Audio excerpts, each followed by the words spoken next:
Bab 5. Diagon Alley. Keesokan harinya, pagi-pagi Harry sudah terbangun. Meskipun dia tahu hari sudah pagi, dipejamkannya matanya rapat-rapat. "Aku mimpi," katanya kepada diri sendiri. "Aku mimpi raksasa bernama Hagrid datang memberitahuku bahwa aku akan masuk sekolah sihir. Kalau kubuka mataku, aku akan berada di rumah dalam lemariku." Tiba-tiba terdengar ketukan keras. "Nah, ini dia," Bibit Petunia mengetuk pintu, pikir Harry dengan kecewa. Tetapi dia tetap tidak membuka mata. Mimpinya indah sekali. Tok, tok, tok. "Ya, aku bangun," gumam Harry. Dia duduk dan mantel berat Hagrid merosot dari tubuhnya. Gubuk dipenuhi sinar matahari. Badai telah berlalu. Hagrid sendiri tertidur di sofa yang melesak dan ada burung hantu mengetuk-ngetukkan cakarnya di jendela. Paruhnya menggigit koran. Harry terhuyung berdiri. Dia senang sekali, seakan ada balon besar melembung di dalam tubuhnya. Dia langsung ke jendela dan mengentakkannya hingga terbuka. Burung hantu itu meluncur masuk dan menjatuhkan koran ke atas Hagrid yang tidak terbangun.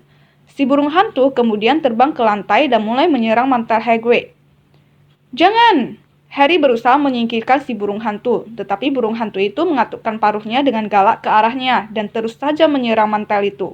"Hagrid, ada burung hantu!" kata Harry keras-keras. "Bayar dia," Hagrid bergumam ke sofa. "Apa?" "Dia minta dibayar karena antar koran, cari dalam saku." Mantel Hagrid kelihatannya terbuat dari hanya saku-saku saja. Bergebung-gebung kunci, peluru-peluru gotri, bergulung-gulung tali, permen, kantong-kantong teh. Akhirnya Harry menarik keluar segenggam koin yang tampaknya aneh. "Beri dia 5 nut," kata Hagrid mengantuk. "Nut?" "Koin perunggu kecil." Harry menghitung 5 koin perunggu kecil dan si burung hantu mengelurkan kakinya supaya Harry bisa memasukkan uangnya ke dalam kantong kulit kecil yang terikat di kaki itu. Kemudian dia terbang keluar lewat jendela yang terbuka. Hagrid menguap keras-keras, duduk dan menggeliat. "Lebih baik berangkat sekarang, Harry. Kita harus ke London dan beli semua keperluan sekolahmu." Harry sedang membalik-balik koin penyihir dan memandangnya. Dia baru saja teringat sesuatu yang membuat balon kebahagiaan di dalam tubuhnya bocor. Hagrid?" Kata Hagrid yang sedang menarik bok raksasanya. "Aku tak punya uang, dan kau sudah mendengar apa kata Paman Vernon semalam. Dia tak mau membayarku belajar sihir." "Jangan khawatir soal itu," kata Hagrid seraya berdiri dan menggaruk kepalanya. "Apa kau pikir orang tuamu tidak tinggalkan sesuatu untukmu? Tetapi kalau rumah mereka hancur?" "Mereka tidak simpan uang mereka di rumah, nak. Nah, pertama-tama kita ke Gringotts, bank penyihir. Makan sosis dulu. Dingin enak juga, dan aku juga tidak tolak sepotong kue ulang tahunmu." "Penyihir punya bank?" "Cuma satu, Gringotts, yang menjalankannya goblin, hantu kecil bertampang seram." Sosis yang dipegang Harry sampai jatuh. "Goblin?" "Yah, jadi kau gila kalau coba merampoknya, aku beritahu kau. Jangan main-main dengan goblin, Harry. Gringotts tempat paling aman di dunia. Kalau kau mau simpan sesuatu, bandingannya mungkin cuma Hogwarts." "Aku kebetulan harus ke Gringotts untuk Dumbledore, urusan Hogwarts." Hagrid mendegapkan diri dengan bangga. "Dia biasa suruh aku lakukan hal-hal penting untuknya. Jemput kau ambil sesuatu dari Gringotts, tahu dia bisa percayai aku." "Semua siap? Ayo kita berangkat." Harry mengikuti Hagrid keluar menuju karang. Langit cukup cerah sekarang dan laut berkilau ditimpa cahaya matahari. Perahu yang disewa Paman Vernon masih ada, dengan banyak air di dasarnya. "Bagaimana kau datang kemari?" Harry bertanya mencari-cari perahu lain. "Terbang," jawab Hagrid. "Terbang?" "Yah, tapi kita harus kembali dengan ini. Tak boleh gunakan sihir setelah aku bersamamu." Mereka duduk di perahu. Harry masih memandang Hagrid berusaha membayangkan dia terbang. "Repot kalau harus mendayung. Kalau aku mau, percepat sedikit perjalanan kita, kau keberatan kalau aku minta jangan bilang-bilang di Hogwarts?" "Tentu saja tidak," kata Harry yang ingin sekali melihat lebih banyak ilmu sihir. Hagrid menarik keluar lagi payung merah jambunya, mengetuknya 2 kali di sisi perahu dan mereka meluncur menuju daratan. "Kenapa kita gila kalau mau mencoba merampok Gringotts?" tanya Harry. "Mantra-mantra, jampi-jampi," kata Hagrid seraya membuka korannya. "Katanya ruangan-ruangan besinya dijaga naga-naga. Lagi pula kau akan susah cari jalan keluar. Gringotts letaknya beratus-ratus kilo di bawah London, jauh di bawah stasiun kereta bawah tanah. Sebelum bisa keluar, kau sudah keburu mati kelaparan duluan, walaupun kau berhasil mendapat sesuatu. Harry duduk diam memikirkan ini. Sementara Hagrid membaca korannya, Daily Prophet harian peramal. Harry sudah tahu dari Paman Vernon bahwa orang lebih suka tidak diganggu kalau sedang baca koran. Tetapi susah sekali. Seumur hidup belum pernah dia punya pertanyaan sebanyak ini. Kementerian Sihir bikin kacau balau, seperti biasanya. Gumam Hagrid sambil membalik halaman korannya. Ada Kementerian Sihir? Tanya Harry tanpa bisa menahan diri. Tentu saja, kata Hagrid. Mereka inginkan Dumbledore menjadi menteri, tetapi dia tidak mau tinggalkan Hogwarts. Jadi si Cornelius Fudge yang dapat jabatan ini, ceroboh dan bego. Dia kirim burung hantu ke Dumbledore tiap hari, minta nasihat. Tapi apa yang dilakukan Kementerian Sihir? Yah, tugas utamanya adalah menjaga jangan sampai Muggle tahu ada banyak penyihir di negeri ini. Kenapa? Kenapa? Astaga Harry, semua orang akan inginkan pemecahan masalah mereka secara gaib. Nah, kan lebih baik kita tidak diganggu.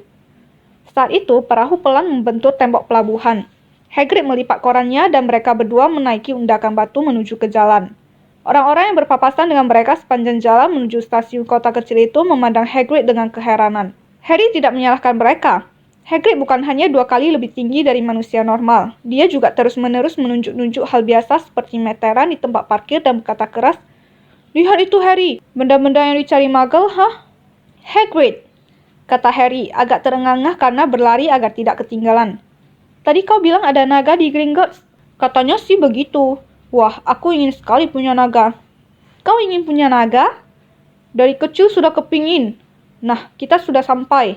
Mereka telah tiba di stasiun. Ada kereta ke London yang berangkat 5 menit lagi. Hagrid yang tidak memahami uang Muggle menyerahkan uangnya ke Harry supaya dia bisa membeli karcisnya. Di atas kereta, orang-orang memandang dengan lebih heran lagi. Hagrid duduk di 2 kursi dan merajuk sesuatu yang kelihatannya seperti tenda sirkus warna kuning kenari. "Suratmu masih ada, Harry?" tanyanya sambil terus merajut. Harry mengeluarkan amplop perekaman dari dalam kantongnya. "Bagus, di situ ada daftar semua keperluanmu." Harry membuka lipatan kertas satu lagi yang semalam tidak diperhatikannya dan membaca. Sekolah Sihir Hogwarts, seragam. Siswa kelas 1 memerlukan 3 setel jubah kerja sederhana, 1 topi kerucut hitam untuk dipakai setiap hari, sepasang sarung tangan pelindung dari kulit naga atau sejenisnya, 4 mantel musim dingin, hitam, kancing perak. Tolong diperhatikan bahwa semua pakaian siswa harus ada label namanya. Buku, semua siswa harus memiliki buku-buku berikut. Kitab Mantra Standar tingkat 1 oleh Miranda, Gosok Sejarah Sihir oleh Bathilda Bagshot, Teori Gaib oleh Adalbert Wegging, Pengantar Transfigurasi bagi Pemula oleh Emery, 1001 Tanaman Obat dan Jamur Gaib oleh Philida, Spor Cairan dan Ramuan Ajaib oleh Arsenius Giger, Hewan-hewan fantastis dan di mana mereka bisa ditemukan oleh Newt Scamander, Kekuatan Gelap Penuntun Perlindungan Diri oleh Quentin Trimble. Peralatan lain, 1 tongkat sihir, 1 kuali, 1 set tabung kaca atau kristal, 1 teleskop, 1 set timbangan kuningan. Siswa diizinkan membawa burung hantu atau kucing atau kodok. Orang tua diingatkan bahwa siswa kelas 1 belum boleh memiliki sapu sendiri. "Apa semua ini bisa dibeli di London?" tanya Harry keheranan. "Kalau kau tahu belinya di mana," jawab Hagrid. Harry belum pernah ke London. Meskipun Hagrid tampaknya tahu kemana dia akan pergi. Jelas bahwa dia tidak terbiasa menuju ke sana dengan cara biasa. Dia tersangkut pembatas tempat pembelian karcis kereta bawah tanah dan mengeluh keras-keras bahwa tempat duduknya terlalu sempit dan keretanya terlalu lambat. "Aku tak mengerti bagaimana Muggle bisa bertahan tanpa kekuatan sihir," katanya, sementara mereka menuruni eskalator macet menuju jalan ramai yang di kiri kanannya dipenuhi deretan toko. Hagrid besar sekali, sehingga dengan mudah dia menyibakkan orang-orang yang lewat. Harry tinggal berjalan merapat kepadanya saja. Mereka melewati toko-toko buku dan toko-toko musik, restoran hamburger dan gedung bioskop, tapi kelihatannya tak ada yang menjual tongkat ajaib. Ini cuma jalan biasa penuh orang-orang biasa pula. Mungkinkah benar-benar ada gundukan emas penyihir terkubur berkilo-kilometer di bawah mereka? Betulkah ada toko yang menjual buku mantra dan sapu terbang? Jangan-jangan semua ini cuma lelucon besar buatan keluarga Dursley. Kalau Harry tidak tahu bahwa keluarga Dursley tak punya rasa humor, dia pasti sudah mengira begitu. Bagaimanapun juga, kendati semua yang dikatakan Hagrid sejauh ini memang tidak masuk akal, Harry toh mempercayainya. "Ini dia, Leaky Cauldron, kuali bocor. Ini tempat terkenal." Tempat itu tempat minum kecil dan kotor. Jika Hagrid tidak menunjuknya, Harry tidak akan melihatnya. Orang-orang yang melewatinya sama sekali tidak meliriknya. Mata mereka bergulir dari toko buku besar di sisi yang satu ke toko musik di sisi lainnya. Seakan mereka sama sekali tidak bisa melihat Leaky Cauldron. Sejujurnya, Harry pun merasa aneh. Hanya dia dan Hagrid yang bisa melihatnya. Sebelum dia bisa mengutarakan ini, Hagrid sudah mendorongnya masuk. Untuk tempat terkenal, tempat ini sangat gelap dan kumuh. Beberapa wanita tua duduk di sudut, minum sherry dalam gelas-gelas kecil. Salah satu di antara mereka mengisap pipa panjang. Seorang pria kecil memakai topi tinggi dari sutra hitam sedang berbicara dengan pelayan bar yang sudah tua dan botak. Dan kepalanya kelihatan seperti kenari dari permen karet. Dengung obrolan pelan berhenti ketika mereka melangkah masuk. Semua orang kelihatannya kenal Hagrid. Mereka melambai dan tersenyum kepadanya. Dan pelayan bar meraih gelas seraya berkata, "Biasa, Hagrid."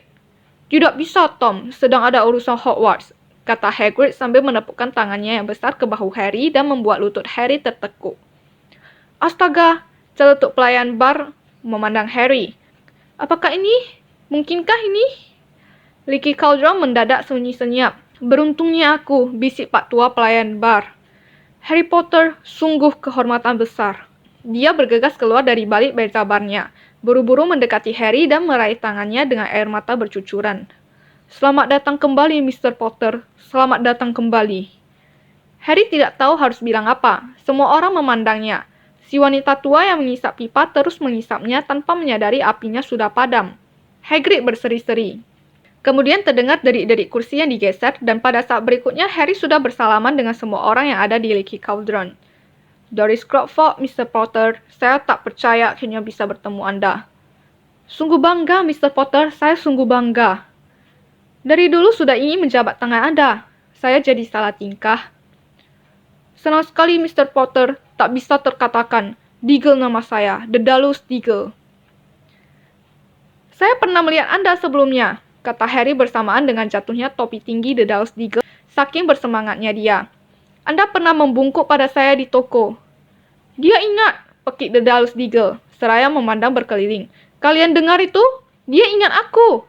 Harry berjabat tangan tak henti-hentinya. Doris Crockford bolak-balik ingin berjabat tangan dengannya lagi. Seorang pemuda berwajah pucat maju, sangat tegang. Sebelah matanya berkedut-kedut. "Profesor Quirrell," sapa Hagrid. Harry, Profesor Quirrell akan jadi salah satu gurumu di Hogwarts."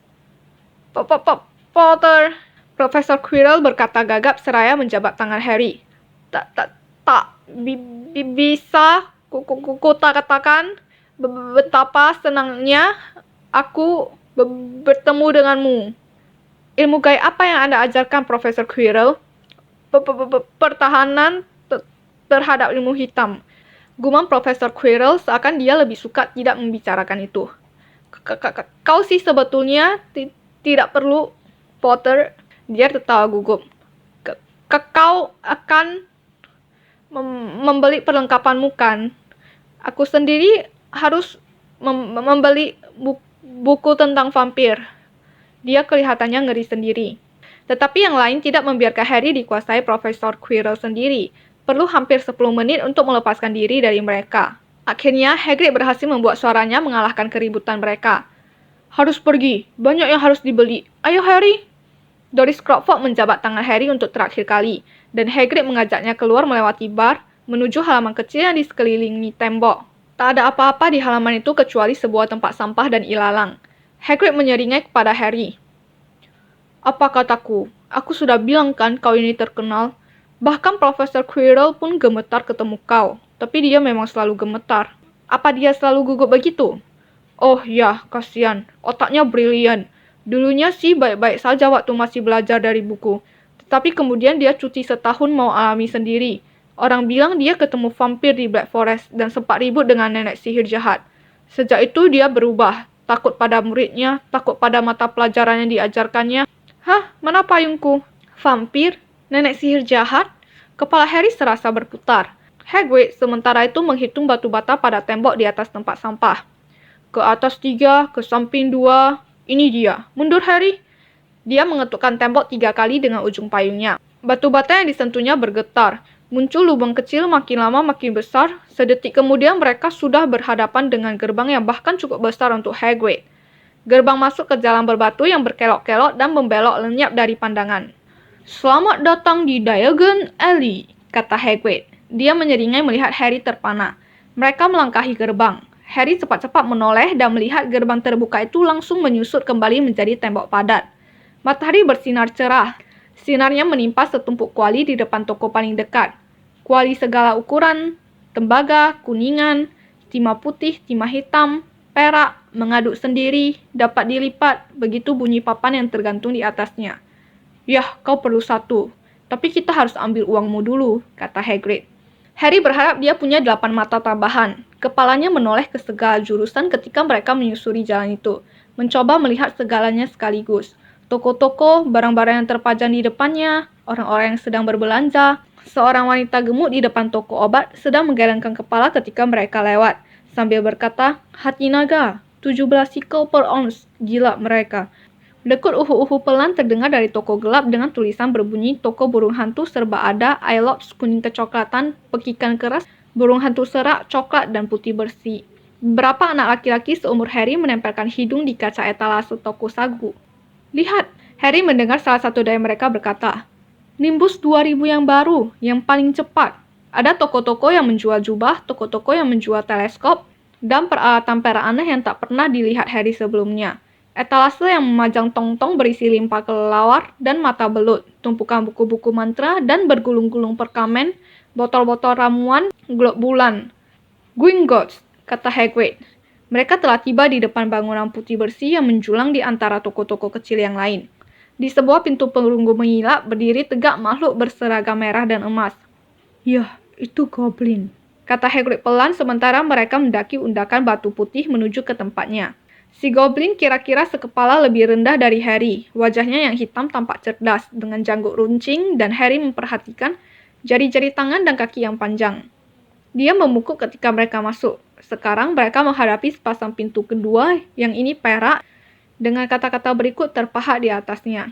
"Masuklah orang asing, tetapi berhati-hatilah terhadap dosa yang ditanggung orang serakah. Karena mereka yang mengambil apa saja yang bukan haknya harus membayar semahal-mahalnya. Jadi jika kau mencari di bawah lantai kami harta yang tak berhak kau miliki, pencuri, kau telah diperingatkan. Bukan harta yang kau dapat, melainkan ganjaran." "Seperti sudah kubilang, gila kau kalau berani merompok di sini," kata Hagrid. Sepasang goblin membungkuk ketika mereka memasuki pintu perak, dan mereka berada di aula pualam besar. Kira-kira lebih dari 100 goblin duduk di atas bangku tinggi di belakang meja panjang, sibuk menulis di buku kas besar, menimbang koin di timbangan kuningan, memeriksa batu-batu mulia dengan kaca pembesar. Ada terlalu banyak pintu keluar dari aula itu hingga tak bisa dihitung. Tapi ada lebih banyak lagi goblin yang mengantar orang-orang keluar masuk pintu ini. Hagrid dan Harry menuju meja. "Pagi," kata Hagrid kepada goblin yang sedang kosong. "Kami datang untuk ambil uang dari lemari besi Mr. Harry Potter." "Punya kuncinya, Sir?" "Ada," kata Hagrid. Dia mulai mengeluarkan isi saku-sakunya di atas meja. Beberapa biskuit anjing yang sudah bulukan tertebar di atas buku kas si goblin, membuat si goblin mengernyitkan hidung. Harry melihat goblin di sebelah kanannya sedang menimbang setumpuk batu mirah besar-besar, sebesar batu bara yang menyala. "Ini dia," kata Hagrid akhirnya, seraya mengacungkan kunci emas kecil mungil. Si goblin memeriksanya dengan teliti. "Kelihatannya oke. Dan aku juga bawa surat dari Profesor Dumbledore," kata Hagrid sok penting sambil membusungkan dada. "Ini tentang, kau tahu apa, di ruangan 713. Si goblin membaca surat itu dengan cermat. "Baiklah," katanya mengembalikan surat itu kepada Hagrid. "Akan kusuruh petugas mengantar Anda berdua ke kedua tempat simpanan itu. Griphook!" Griphook adalah nama goblin lain. Begitu Hagrid selesai menjejalkan biskuit anjingnya ke dalam sakunya kembali, dia dan Harry mengikuti Griphook menuju salah satu pintu keluar aula. "Apa sih kau tahu apa di ruang 713 itu?" tanya Harry. "Tak bisa ku beritahu, sangat rahasia, urusan Hogwarts. Dumbledore percayai aku, bisa dikeluarkan dari pekerjaanku kalau aku beritahu kau," jawab Hagrid misterius. Griphook membukakan pintu untuk mereka. Harry yang mengharapkan ruangan pualam lagi tercengang. Mereka berada di lorong batu sempit yang diterangi cahaya obor-obor. Lorong itu menurun curam dan ada bekas rel kecil di lantainya. Griphook bersiul. Lalu muncul kereta kecil yang meluncur ke arah mereka. Mereka naik dan kereta pun berangkat. Awalnya mereka cuma berbelok-belok melewati lorong berbelit-belit. Harry mencoba mengingat kiri, kanan, kanan, kiri, garpu tengah, kanan, kiri, tapi tak mungkin. Kereta yang berderak-derak itu kelihatannya tahu sendiri jalannya, sebab Griphook tidak mengemudikannya. Mata Harry pedas diterpa udara dingin, tetapi dia tetap membukanya lebar-lebar. Sekali dia merasa melihat semburan api di ujung lorong dan membalik untuk melihat apakah itu naga. Tapi terlambat. Mereka meluncur turun semakin dalam, melewati danau bawah tanah dengan stalaktit dan stalagmit besar-besar bermunculan dari atap dan dasarnya. "Aku tak pernah tahu," Harry berteriak pada Hagrid mengatasi bunyi kereta. "Apa sih bedanya stalagmit dan stalaktit?" "Stalagmit pakai M," kata Hagrid.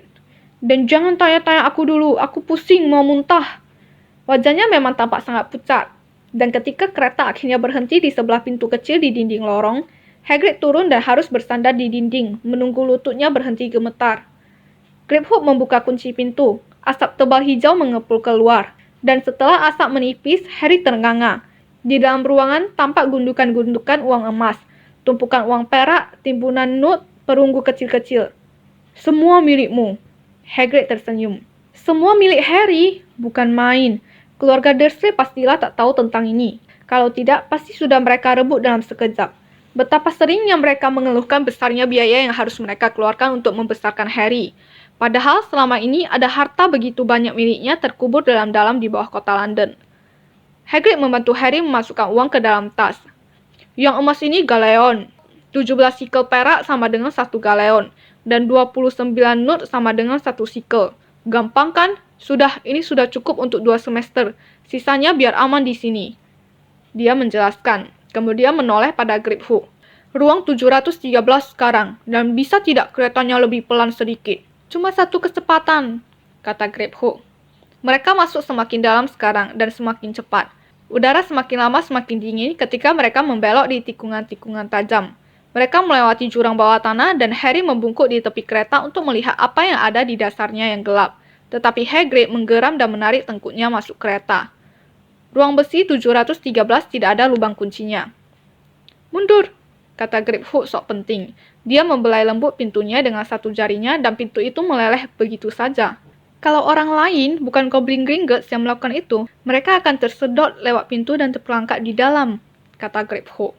"Berapa sering kau mengecek kalau ada orang terperangkap di dalam?" tanya Harry. "Kira-kira sekali dalam 10 tahun, kata Griphook dengan seringai agak menyebalkan. Sesuatu yang betul-betul luar biasa pastilah ada dalam ruang besi dengan pengaman istimewa ini. Harry yakin, maka dia melongok dengan penuh semangat, berharap melihat permata-permata hebat paling tidak. Tetapi awalnya dia mengira ruangan itu kosong. Kemudian dilihatnya bungkusan kertas coklat kecil kumal tergeletak di lantai.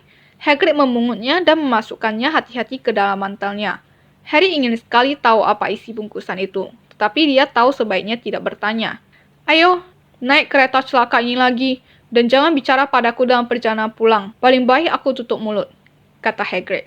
Setelah perjalanan naik kereta gila-gilaan, mereka berdiri kesilauan dalam cahaya matahari di luar Gringotts. Harry tak tahu harus kemana dulu sekarang setelah dia punya 1 tas penuh uang. Dia tak perlu tahu berapa galeon senilai dengan 1 pound untuk mengetahui bahwa dia sedang memegang lebih banyak uang daripada yang pernah dimilikinya selama hidupnya. Bahkan lebih banyak daripada yang dimiliki Dudley. "Lebih baik beli seragammu dulu," kata Hagrid seraya mengangguk ke arah jubah untuk segala acara kreasi Madam Malkin.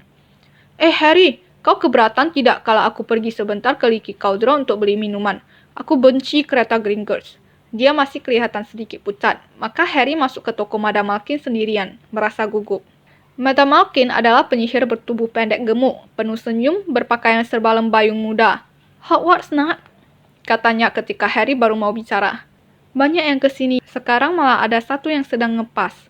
Di bagian belakang toko, seorang anak laki-laki dengan wajah runcing pucat berdiri di atas bangku pendek kecil, sementara ada penyihir kedua yang melipat jubah hitam panjangnya dan menyematnya dengan jarum pentul. Madam Malkin menyuruh Harry berdiri di atas bangku di sebelahnya, memasukkan jubah panjang melewati kepalanya, dan mulai menyematnya sampai panjangnya pas. "Halo, Hogwarts juga?" sapa si anak laki-laki. "Ya," jawab Harry. "Ayahku di sebelah membelikan bukuku, dan ibuku di toko lain mencari tongkat," kata anak itu. Suaranya membosankan dan seperti dipanjang-panjangkan. Sesudah itu, nanti aku akan menarik mereka melihat sapu balap. Aku tak mengerti kenapa anak-anak kelas 1 tidak boleh punya sapu sendiri.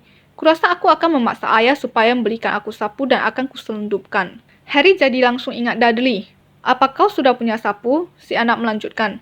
Belum, jawab Harry. Main Quidditch? Tidak, kata Harry lagi. Sementara dalam hati bertanya-tanya sendiri apa gerangan Quidditch itu. Aku sih main. Ayah bilang kelewatan kalau aku tidak terpilih dalam tim asramaku. Dan harus kukatakan aku sepakat. Sudah tahu kau akan di asrama mana? Tidak, jawab Harry yang makin lama merasa makin bodoh. Yah, memang tak ada yang tahu sampai mereka tiba di sana kan? Tapi aku tahu aku akan masuk ke Slytherin. Semua keluarga kami di sana. Bayangkan kalau sampai di Hufflepuff. Kurasa aku akan pindah, ya kan? Jawab Harry yang berharap bisa mengatakan sesuatu yang lebih menarik. Lihat orang itu, kata anak itu tiba-tiba, mengangguk ke arah jendela depan. Hagrid berdiri di sana, menyeringai kepada Harry dan menunjuk 2 es krim besar untuk memberitahu itulah sebabnya dia tak bisa masuk. Itu Hagrid, kata Harry, senang mengetahui sesuatu yang tidak diketahui anak itu. Dia bekerja di Hogwarts. Oh, kata anak itu. Aku sudah dengar tentang dia. Dia semacam pelayan kan? Dia pengawas binatang liar, kata Harry. Makin lama dia semakin tidak menyukai anak itu. Ya, itulah. Kudengar dia semacam orang liar.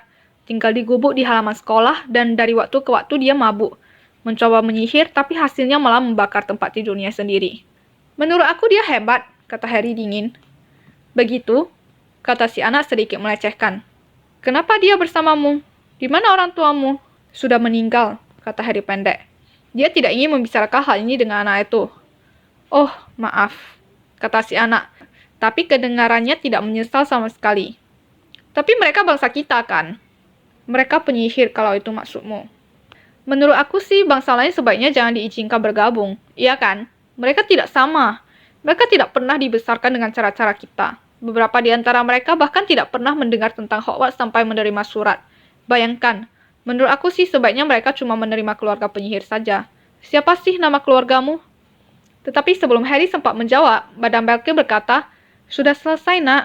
Dan Harry yang malah senang bisa menghindari si anak langsung meloncat turun dari bangku. Sampai ketemu di Hogwarts ya, kata anak itu. Harry agak diam ketika dia memakan es krim yang dibelikan Hagrid untuknya, coklat dan raspberry dengan cacahan kacang. Ada apa? Tanya Hagrid. Tidak ada apa-apa, Harry berbohong. Mereka berhenti untuk membeli perkamen dan pena bulu. Harry agak gembira ketika dia menemukan sebotol tinta yang warnanya berubah ketika dipakai menulis. Ketika mereka telah meninggalkan toko, dia nyeletuk. Hagrid, Quidditch itu apa sih? Astaga Harry, aku lupa terus bahwa belum banyak yang kau tahu. Bahkan Quidditch pun kau belum tahu. Jangan membuatku merasa lebih parah, kata Harry. Dia memberitahu Hagrid tentang anak pucat di toko Madame Malkin. Dan dia bilang orang-orang dari keluarga Muggle seharusnya tidak diterima di... Kau bukan dari keluarga Muggle. Kalau saja dia tahu siapa sebetulnya kau. Sejak kecil pastilah dia sudah diberitahu namamu jika orang tuanya memang penyihir. Kau sudah lihat sendiri di Leaky Cauldron. Lagi pula dia tahu apa sih? Beberapa dari penyihir terbaik malah orang-orang yang memang diberi bakat sihir tapi berasal dari keluarga Muggle. Lihat saja ibumu. Lihat bagaimana kakaknya. Jadi Quidditch itu apa? Itu olahraga kita, olahraga penyihir. Semacam sepak bola kalau di dunia Muggle. Semua orang senang menonton Quidditch. Dimainkan di udara dengan naik sapu terbang dan ada 4 bola. Agak susah menjelaskan aturannya. Dan apa itu Slytherin dan Hufflepuff? Nama-nama rumah asrama di sekolah, ada 4. Semua bilang Hufflepuff isinya anak-anak yang canggung. Tapi, kalau begitu pastilah aku masuk Hufflepuff, kata Harry muram. Lebih baik Hufflepuff dari Slytherin, kata Hagrid keras. Semua penyihir yang jadi jahat dulunya tinggal di Slytherin. Kau tahu siapa salah satunya? Maaf, kau tahu siapa dulunya di Hogwarts? Bertahun-tahun yang lalu, kata Hagrid. Mereka membeli buku-buku Harry di Flourish and Bloods. Di toko buku itu rak-raknya penuh sampai ke langit-langit dengan berbagai buku. Dari buku setebal batu bata bersampul kulit sampai buku sebesar perangko dengan sampul sutra. Buku-buku dengan gambar-gambar aneh dan beberapa buku yang sama sekali kosong melompong. Bahkan Dudley yang sama sekali tak pernah membaca apa-apa akan senang memiliki beberapa buku yang ada di sini. Hagrid nyaris sampai harus menyeret Harry dari buku kutukan dan kontra kutukan. Aku sedang mencoba mencari cara mengutuk Dudley. Aku tidak bilang itu ide yang baik, tapi kau tak boleh gunakan sihir di dunia Muggle, kecuali dalam keadaan sangat istimewa. Lagi pula, kau belum bisa gunakan kutukan. Kau masih perlu banyak belajar sebelum mencapai tingkat itu, kata Hagrid. Hagrid juga tidak mengizinkan Harry membeli kuali emas. Tetapi mereka mendapat satu set timbangan bagus untuk menimbang bahan-bahan ramuan dan teleskop kuningan yang bisa dilipat. Kemudian mereka ke toko bahan ramuan, yang untungnya cukup menarik. Soalnya baunya busuk bukan main. Campuran antara telur busuk dan kol busuk. Tong-tong berisi lendir berjajar di lantai. Toples-toples berisi ramuan, akar-akar kering, dan bubuk berwarna cerah berderet di dinding. Bergebung bulu-bulu, untaian taring, dan cakar-cakar melengkung bergantungan dari langit-langit. Sementara Hagrid minta si penjaga toko menyiapkan bahan-bahan dasar ramuan untuk Harry, Harry sendiri sibuk mengamati tanduk perak unicorn yang harganya 21 galeon sebuah dan mata kumbang yang hitam kecil-kecil dan berkilat, 5 nut sesendok. Di luar toko, Hagrid memeriksa daftar Harry lagi. Tinggal kurang tongkatmu. Oh ya, dan aku belum beli hadiah ulang tahun buatmu. Harry merasa mukanya merah. Tak usah. Aku tahu. Begini saja, ku hadiahi kau binatang. Bukan kodok. Kodok sudah ketinggalan mode beberapa tahun yang lalu. Kau akan ditertawakan. Dan aku tak suka kucing. Mereka membuatku bersin. Kau akan kubelikan burung hantu. Semua anak kepingin punya burung hantu. Mereka berguna sekali. Mengantar suratmu dan macam-macam lagi. 20 menit kemudian, mereka meninggalkan toko burung hantu serbada Ailops yang gelap dan penuh bunyi gesekan bulu dan mata berkilat yang berkelap-kelip. Harry sekarang menenteng sangkar besar berisi burung hantu seputih salju yang tengah tidur nyenyak dengan kepala menyusup ke balik sayap. Dia tak bisa berhenti menyampaikan ucapan terima kasihnya dengan terbata-bata, seperti Profesor Quirrell. Ya, kembali, kata Hagrid paraf. Kupikir kau tak banyak dapat hadiah dari keluarga Dursley. Tinggal ke Ollivanders sekarang, satu-satunya tempat untuk beli tongkat. Ollivanders dan kau akan mendapatkan tongkat yang terbaik. Tongkat sihir. Ini sudah ditunggu-tunggu Harry. Toko terakhir ini sempit dan kumuh. Huruf-huruf emas yang sudah mengelupas di atas pintunya berbunyi Ollivanders, pembuat tongkat sihir bagus sejak 382 sebelum Masehi. Sebatang tongkat tergeletak di atas bantal ungu kusam di etalase berdebu. Denting bel berbunyi di kedalaman toko ketika mereka melangkah masuk. Tempat itu kecil sekali, kosong. Hanya ada satu kursi tinggi kurus. Hagrid duduk menunggu di kursi itu. Harry merasa aneh, seakan dia memasuki perpustakaan yang peraturannya sangat ketat. Dia menelan banyak pertanyaan baru yang bermunculan di benaknya dan melihat-lihat saja ribuan kotak pipih yang bertumpuk rapi sampai ke langit-langit. Entah kenapa bulu tengkuknya berdiri. Debu dan kesunyian di toko ini rasanya mengandung sihir rahasia. Selamat sore, terdengar suara lembut. Harry melonjak. Hagrid pastilah melonjak juga, sebab terdengar bunyi derik keras dan dia cepat-cepat bangkit dari kursinya. Seorang laki-laki tua berdiri di hadapan mereka.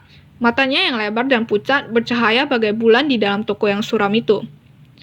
Halo, kata Harry salah tingkah. Ah, ya, sudah kuduga aku akan segera bertemu kau, Harry Potter. Matamu mirip mata ibumu. Rasanya baru kemarin dia di sini membeli tongkat pertamanya. 25,5 senti, mendesir jika digerakkan, terbuat dari dahan dedalu. Tongkat bagus untuk menyihir. Mr. Ollivander mendekati Harry. Harry berharap dia berkedip. Matanya yang keperakan itu agak mengerikan. Ayahmu sebaliknya lebih suka tongkat mahogani. 27,5 senti, lentur, sakti dan cocok sekali untuk transfigurasi. Yah, tadi ku bilang ayahmu lebih suka tongkat itu. Sebetulnya tongkatnya lah yang memiliki penyihir tentu saja. Mr. Ollivander sudah dekat sekali, sehingga hidungnya dan hidung Harry nyaris bersentuhan. Harry bisa melihat bayangan dirinya di dalam mata berkabut itu. Dan ini rupanya Mr. Ollivander menyentuh bekas luka berbentuk kilat menyambar di dahi Harry dengan jarinya yang putih panjang. Aku minta maaf karena aku yang menjual tongkat yang menyebabkan luka ini, katanya lembut. 33,5 senti, kayu cemara, sakti. Sangat sakti dan jatuh ke tangan yang salah. Yah, kalau saja aku tahu apa yang akan dilakukan tongkat itu di luar. Dia menggelengkan kepala dan kemudian betapa leganya Harry Mr. Ollivander melihat Hagrid. Rubeus Hagrid, senang sekali bertemu kau lagi. 40 senti agak bengkok kan? Betul sir, ya, kata Hagrid. Tongkat bagus, tapi kuduga mereka mematahkannya jadi dua waktu kau dikeluarkan, kata Mr. Ollivander mendadak galak. Ya betul, kata Hagrid kakinya bergerak-gerak gelisah. Tapi saya masih simpan potongannya. Dia menambahkan dengan riang. Tapi kau tidak memakainya kan? Kata Mr. Ollivander tajam. Oh, tidak sir. jawab Hagrid cepat-cepat. Harry melihat Hagrid mencengkram payung merah jambunya erat-erat ketika berbicara. Nah Mr. Potter, coba kita lihat, kata Mr. Ollivander. Dia menarik keluar meteran panjang dengan tanda-tanda perak dari dalam kantongnya. Tangan mana tangan pemegang tongkatmu? Tangan kanan, kata Harry. Julurkan tanganmu. Bagus. Dia mengukur Harry dari bahu ke jari, kemudian pergelangan tangan ke siku, bahu ke lantai, lutut ke ketiak, dan sekeliling kepalanya. Sementara mengukur dia berkata, semua tongkat Ollivander punya intisari kegaiban, Mr. Potter. Kami menggunakan rambut unicorn, bulu ekor burung phoenix, dan nadi jantung naga. Tak ada dua tongkat Ollivander yang sama, seperti halnya tak ada dua unicorn, naga, atau phoenix yang persis sama. Dan tentu saja kau tak akan mendapatkan hasil baik dengan tongkat penyihir lain. Harry mendadak menyadari bahwa meteran yang sedang mengukur jarak antara kedua lubang hidungnya mengukur sendiri. Mr. Ollivander berkeliling di depan rak-rak menurunkan kotak-kotak. Sudah cukup, katanya. Dan meteran itu langsung terpuruk menggunung di lantai. Baik, Mr. Potter, cobalah yang ini. Beechwood dan nadi jantung naga, 22,5 cm, bagus dan fleksibel. Ambil dan cobalah menggoyangkannya. Harry meraih tongkat itu dan menggoyangkannya sedikit. Tetapi Mr. Ollivander langsung merebutnya. Mapel dan burung phoenix, 17,5 cm. Oke, cobalah. Harry mencoba, tapi baru saja dia mengangkatnya, tongkat itu juga direbut balik oleh Mr. Ollivander. Tidak. Ini ebony dan rambut unicorn. 21/4, elastis. Ayo, coba yang ini. Harry mencoba, dan mencoba yang lain. Dia sama sekali tak tahu apa yang dinantikan Mr. Ollivander. Tumpukan tongkat yang sudah dicoba menggunung makin lama makin tinggi di atas kursi kurus. Tetapi semakin banyak tongkat yang diambilnya dari rak, semakin senang tampaknya Mr. Ollivander. Pembeli pemilih, Jangan khawatir, kita akan menemukan tongkat yang pas di sini. Bagaimana kalau... kenapa tidak? Kombinasi yang tidak biasa. Holly dan burung phoenix, 27,5 cm, bagus dan lentur. Harry mengambil tongkat itu, mendadak jari-jarinya terasa hangat. Diangkatnya tongkat ke atas kepala, diayunkannya ke bawah di udara berdebu, dan semburat bunga api merah dan keemasan meluncur dari ujung jarinya seperti kembang api. Membuat bayang-bayang yang menari-nari di dinding.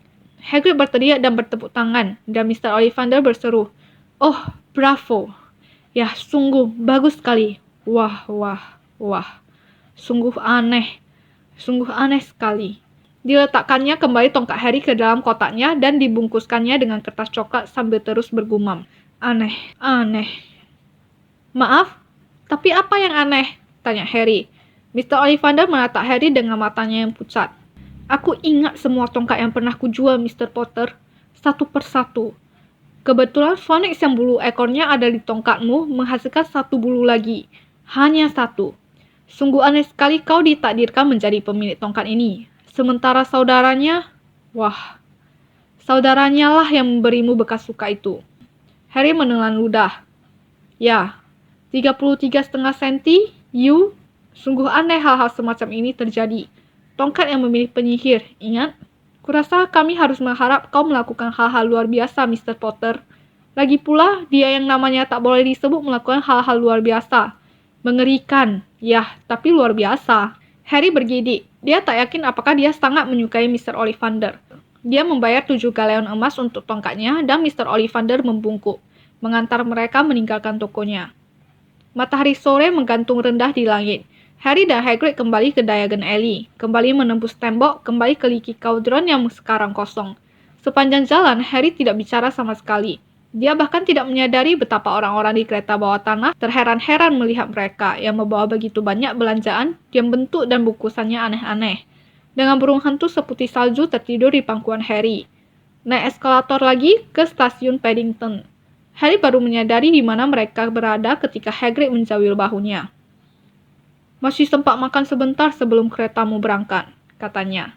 Dia membeli hamburger dan mereka duduk di kursi plastik untuk memakannya.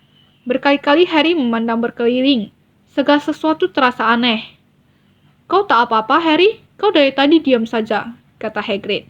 Harry tak yakin dia bisa menjelaskan. Hari ini hari ulang tahun paling menyenangkan dalam hidupnya.